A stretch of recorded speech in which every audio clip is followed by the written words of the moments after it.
Yo, what's up mga ka-famous? Yan, meron tayo rito repair ngayon. Tiga Botolan, Sambales si Sir. Yan, si Sir. Sir. Yan. Tapos, yung unit niya ngayon, Andromeda version 1. Bali, nagpa, ano siya ng battery solution.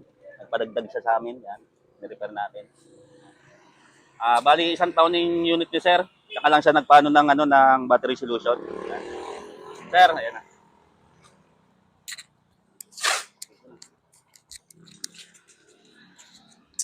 Hello sir. Interviewin ko lang po kayo kung ano po yung nakatulong sa inyo sa pagbili ng e-bike? Laking tulong sa akin yan. Dahil sa pagpapalingki, kasama-sama ko yan. Sa pagsusundo ng mga bata, kasama-sama ko yan.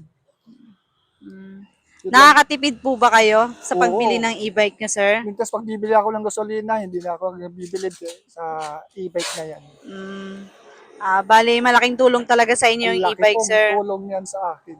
Mm, Ipagpapalit ko sa motor yan, yung e-bike, hindi ko ipagpapalit sa motor. okay. About sa kuryente, sir, magkano ang kinukonsumo niyan sa kuryente Hindi ako ninyo? nagano ng kuryente dahil sa... Dahil yung e-bike kasi ni sir is may solar panel po. Kumbaga, bihira daw po siyang mag-charge sa kuryente. Hindi naman ako Ayan. maabot ng 100 dyan sa kuryente. Mababa lang no sir, no.